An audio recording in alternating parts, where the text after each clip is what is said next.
Mungkin kalau orang yang punya kemampuan,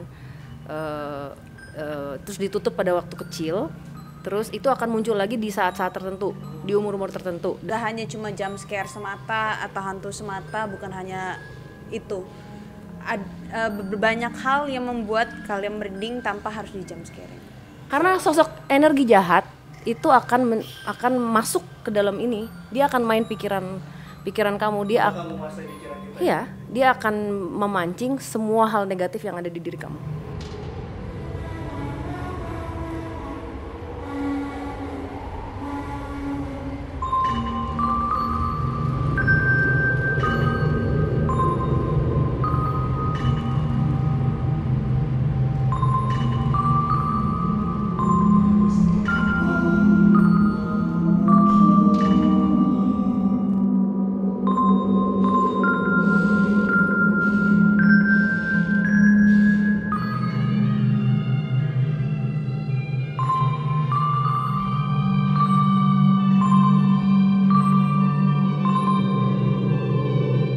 Halo sahabat Nunggu Sunset, balik lagi kita di acara Nunggu Sunset, dan kali ini kita kedatangan tamu spesial dari cast film Indigo But Do You See. Halo Bang. Baik. Thank you banget udah hadir ke Media Indonesia. Iya. Kita bakal ngobrol-ngobrol kurang lebih 30 menit lamanya. Mungkin boleh menceritakan terkait dengan persiapan film yang akan tayang nanti di tanggal 19 November. Oktober. Oke, sorry, 19 Oktober. Agar silaturahmi tidak putus, mungkin boleh kenalan terlebih dahulu. Oh, kirain pinjam duit 100. Boleh Aksa. Oke. Halo, nama saya Alonda Syarif, saya berperan sebagai Aksa. Halo, saya Sarah Wijayanto, berperan sebagai Ibu Sekar. Saya Amanda Manopo, berperan sebagai Zora. Saya Ryukan Lee, berperan sebagai Dava. Oke, film Indigo. Indigo ini kan ya kata yang erat ya sama masyarakat di Indonesia terutama. Mungkin Indigo menurut Mbak Sarah tuh seperti apa sih gitu? Apa dikaitkan dengan film yang akan tayang nanti? Apakah relate ceritanya dengan Indigo yang sesungguhnya? Iya, sangat relate. Kalau apa yang disebut indigo ya memang anak yang lahir dengan kemampuan itu.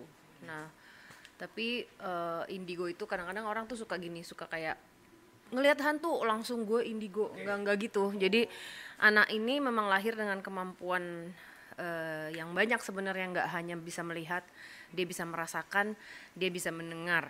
Ada yang bisa melihat masa lalu, ada yang bisa lihat masa depan, ada yang astral.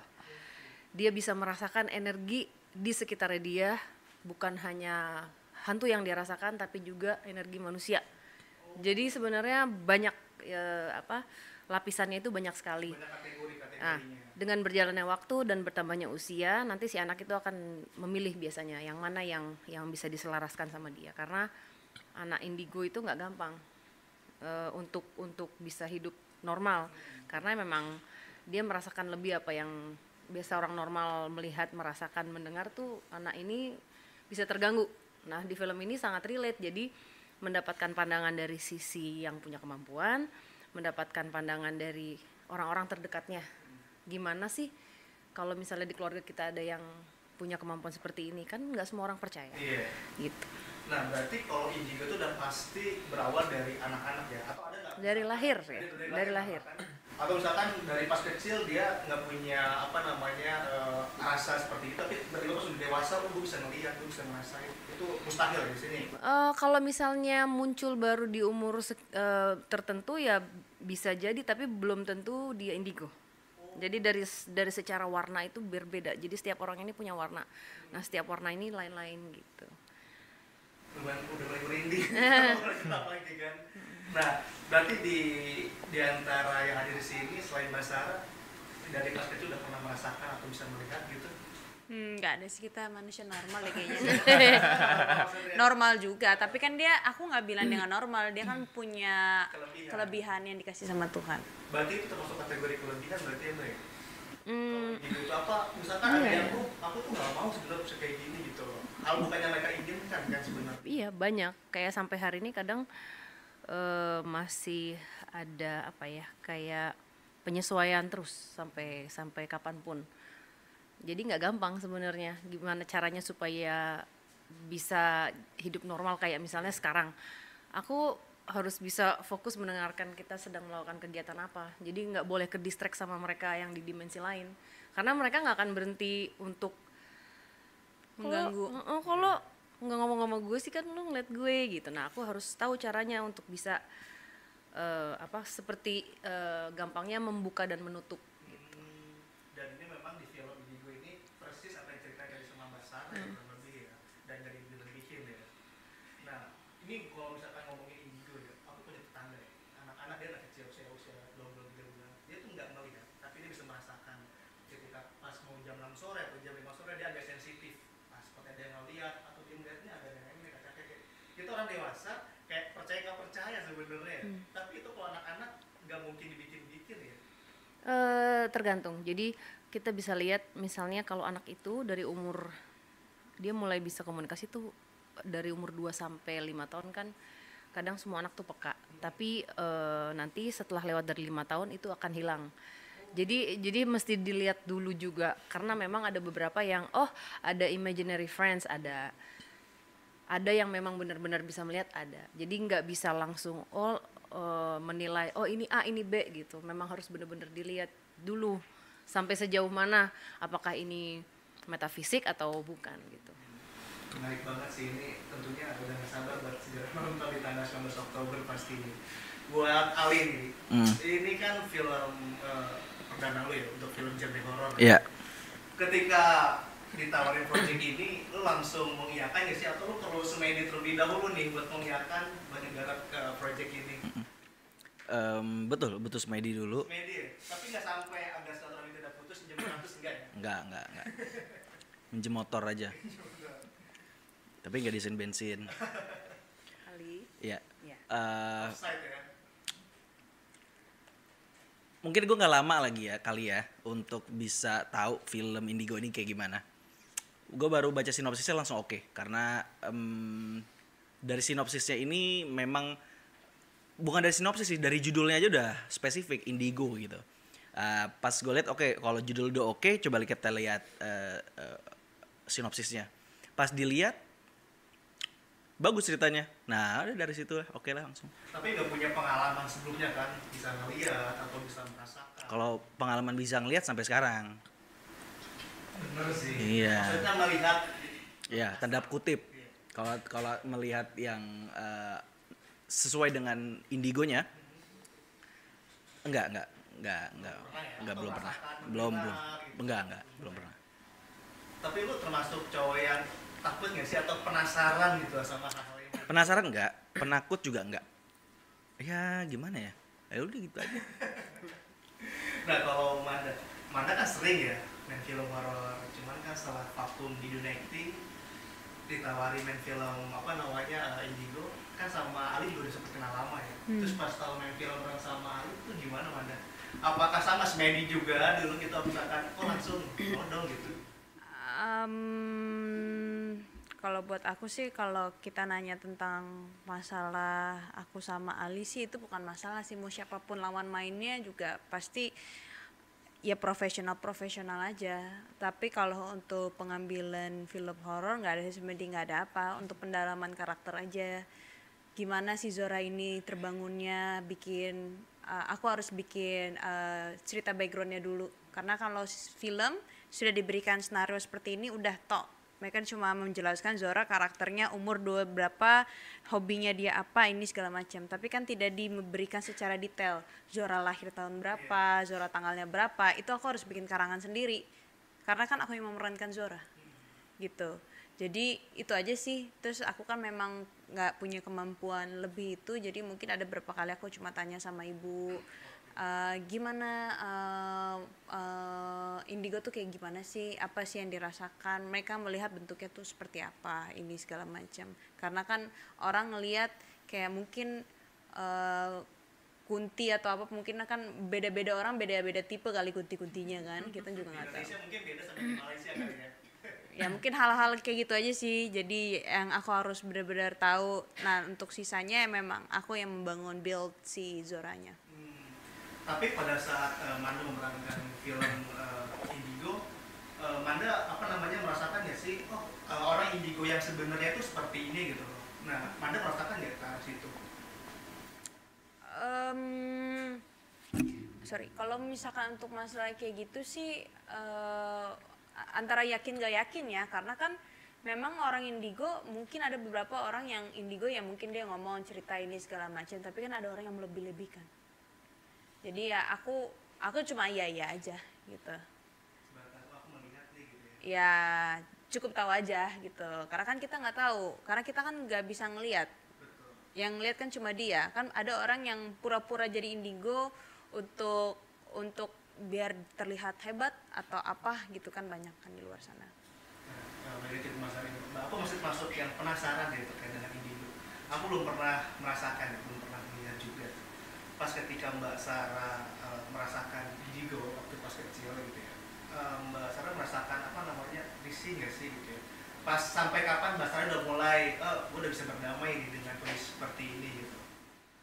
Aku mulai menerima semuanya masuk ke usia 30-an. Jadi nggak gampang. Karena kan ini dari lahir ya sebenarnya, jadi memang turunan. Cuman untuk bisa menerima kayak oh yaudah deh gue mau menyelaraskan apa yang gue punya, itu butuh waktu lama sekali.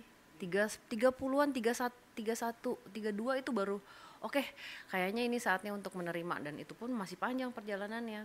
Masih in denial, terus masih meragukan, terus kayak omongan orang begini gitu kan, nggak gampang. Jadi memang untuk menerima sampai hari ini pun ya perjalanannya ada lagi terus gitu.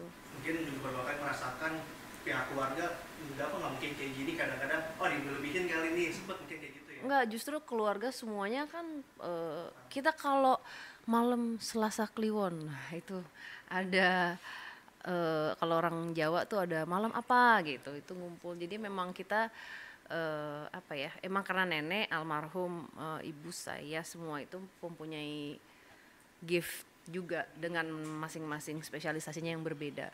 Berarti itu keturunan ya bisa ya? Karena kan di film Indigo ini seorang adik kakak juga mempunyai kesamaan yang sama seperti Indigo. Berarti Indigo seperti itu ya Mbak?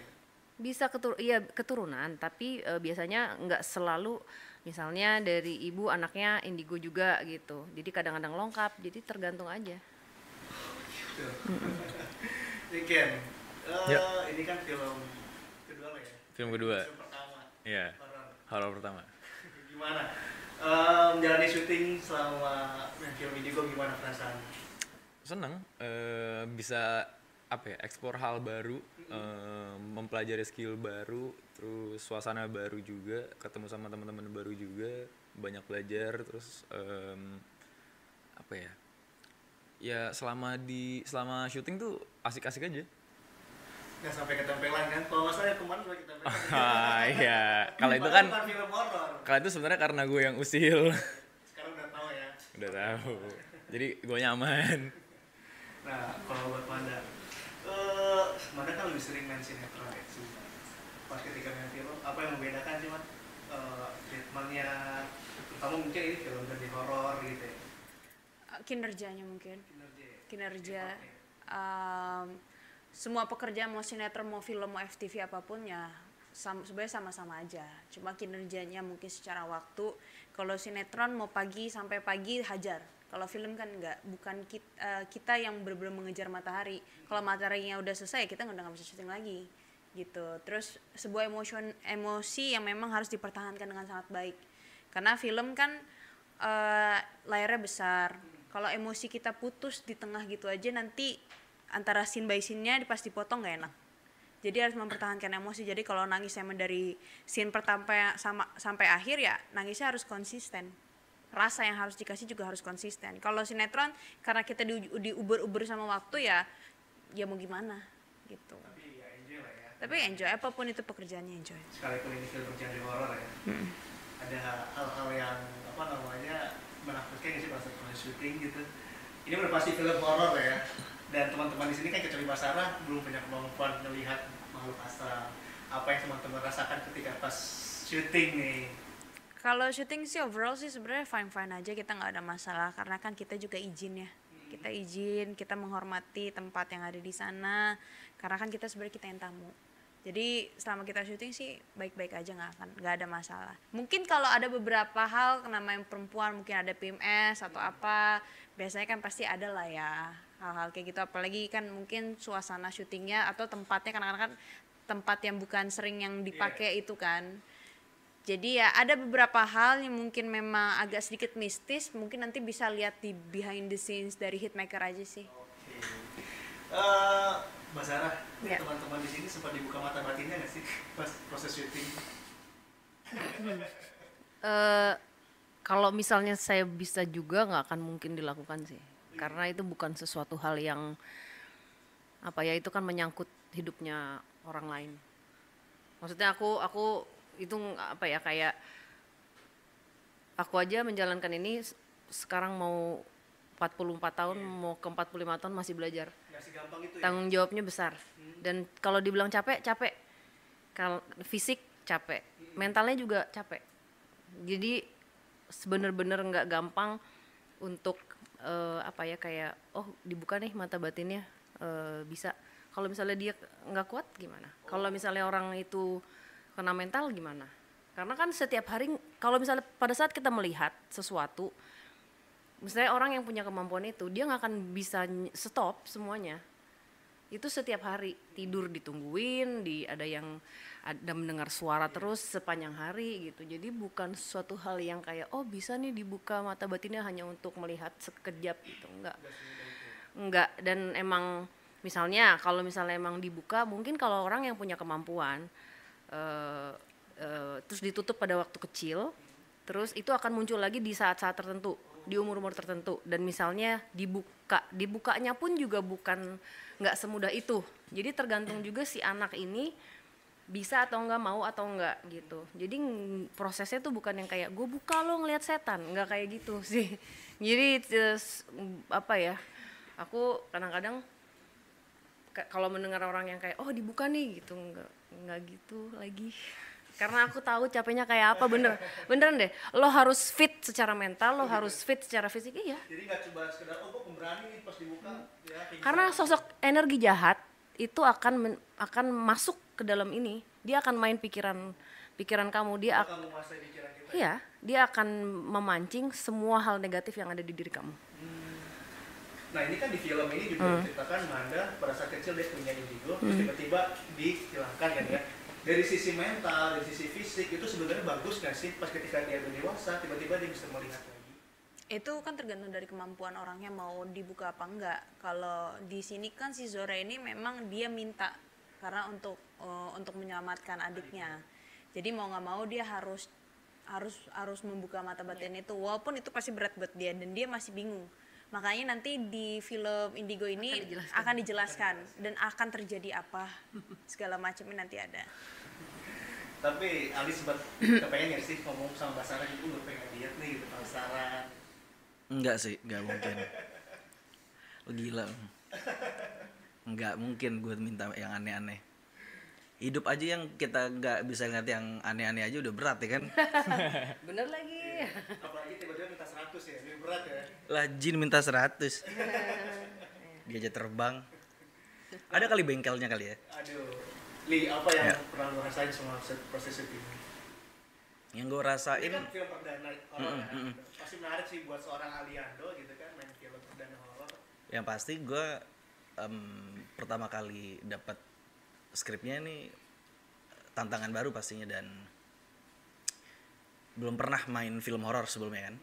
Ya seneng, apalagi dengan tim di sana, tim dari kru Indigonya dan Hitmakernya juga tidak memberi beban lebih bahwa ini adalah film pertama gue juga. Jadinya gue masih ada sedikit leluasa lah untuk bisa eksplorasi dan benar-benar mengetahui tentang film horor gitu.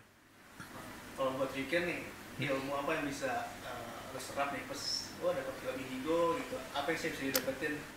Aduh, banyak sih sebenarnya. Iya. Tapi lebih ke apa ya? Treatmentnya kayaknya. Treatment syutingnya kan beda tuh udah pasti. Cara untuk syuting film drama sama horor kan beda. Beda ya? Nah, jadi dapat pengalaman baru juga. Terus apa ya? Ya banyak lah yang gue pelajarin dari Ali juga. Gitu. kita sempat sharing-sharing. Jadi indigo itu kan ada empath. Dia merasakan, mendengar, melihat yang tidak seharusnya dia dengar dan dia lihat dan dia rasakan. Jadi rasanya itu misalnya hari ini moodnya 5 bisa jadi double karena itu, dan pada saat sampai rumah harus bisa menetralisir apa yang kita rasakan di luar gitu. Itu kalau misalnya nggak kuat ya akhirnya bisa benar-benar mentalnya bisa kena. Ngaruh ke mental. Iya, pasti dong. Psikis juga pasti. Iya, udah pasti. Gitu. Seram itu ternyata ya. Sebenarnya bukan serem ya, cuman ya berat gitu loh. Kita kan kita manusia biasa dengan kelebihan dan kemampuannya. Bayangkan kalau misalnya di luar sana ada orang yang mempunyai kemampuan ini, hidup di sebuah keluarga yang nggak ada yang percaya. Iya. Itu kan susah buat dia. Nah, makanya di film Indigo ini nanti pada saat kalian nonton bisa lihat nih pandangan dari seseorang yang memiliki kemampuan dan pandangan dari orang-orang terdekat yang mempunyai kemampuan ini gitu. Oke. Ini apa namanya buat Manda lagi nih, Manda. Indigo menurut Manda itu seperti apa sih, dan kenapa teman-teman atau seluruh masyarakat Indonesia harus nonton film Indigo? Kalau ditanya yang beda, banyak hal. Dari kita ngomongin proses syutingnya aja ya, pengambilan gambar, sebuah rasa yang disampaikan, kita bertemu sama orang-orang dan kita bekerja sama dengan orang-orang yang hebat, pemain semua di sana. Jadi sampai rasanya nggak hanya cuma jump scare semata atau hantu semata, bukan hanya itu. Banyak hal yang membuat kalian merinding tanpa harus di jump scaring. Itu ya. Kalau menurut Ali, apa yang bikin harus masyarakat Indonesia nonton film Indigo? Karena film Indigo ini film horor dengan spesifikasi horor yang spesifik. Banyak gitu ya. Jadinya ini tentang indigo gitu ya, tentang indigo aja gitu. Ya ini kan juga Aliando sama Amanda baru pertama kali satu frame dia. Kalau buat Rikin? Oh, betul banyak pertanyaan kayaknya. Enggak, seret. Jakunnya mulai Habis makan coklat tadi. Terus apa ya? Kayak dari hantunya juga beda sama yang biasa di Indonesia kan. Kebanyakan film itu kan kayak urban legend gitu-gitu kan. Nah, kebetulan di kita nggak ada. Dan lebih ke apa ya? Ya pokoknya lihat sendiri nanti, nonton sendiri hantunya kayak gimana. Terus pas apa ya? Ada shot-shot yang emang diambilnya juga beda sama yang biasa cara penggarapan film Indonesia. Tapi nggak ada apa namanya action gitu. Ada Action. Ada. Dan kebetulan gue nggak pakai stuntman. Oh langsung. Jadi gue langsung sendiri. Aman tapi buat dia. Aman. Lecet Lecet dikit. dikit. Lecet dikit ya. Langsung ketok magic kan kemarin. Mobil kali ya.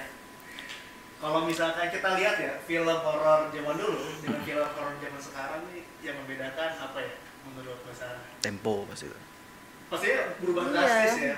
Banyak, Drastis gitu. banyak lah, banyak. banyak banget lah dari Dari make pengambilan, up aja udah beda. dari make up, pengambilan gambar, acting pemeran juga, sinematografi sih yang aku sangat rasakan. Sekarang ada film horor yang sebenarnya ceritanya simple tapi nakutin, kayak shotnya kemarin aku baru nonton The Nun 2 tuh, shotnya kayak cuman gitu dong, tapi kita kebawa gitu. Itu kan apa ya?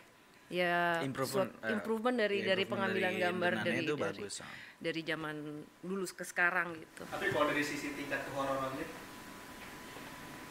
dibandingkan film horor dulu?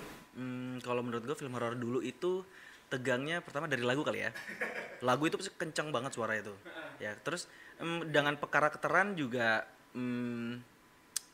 nggak kalah ya sama yang zaman sekarang juga. Cuma hanya mungkin zaman dulu itu memang dicari sosok-sosok yang beneran ajaib yang bisa menghipnotis orang ya, seperti almarhum Susana gitu. Itu kan dia diem aja horor banget tuh dia tuh. Makannya juga cantik. Apa daun bunga melati ya. Ya maksudnya itu salah satu perkembangan zaman dari era dulu sama sekarang lah gitu. Oke. Oke, nggak sabar, sahabat Tunggu Sunset buat segera menyaksikan film Indigo di tanggal 19 Oktober 2023. Oke, jadi tepuk tangan yang mulia. Thank you banget Mbak Sarah. Thank you. Ali, thank you banget ya. Iya, sama-sama. Thank Iya, you. thank you. Ya jangan lupa nonton bawa semuanya dan mudah-mudahan apa yang kita lakukan di dalam film ini bisa nyampe rasanya ke penonton. Apa yang perlu siapin selain tiket? Mental? Enggak sih, makanan aja sama gandeng orang tersayang. Jangan bawa nasi padang ke bioskop ya. Iya. Jangan dong, masih baru sih Pak. Susah makannya. Oke, thank you semuanya. Ya, thank you.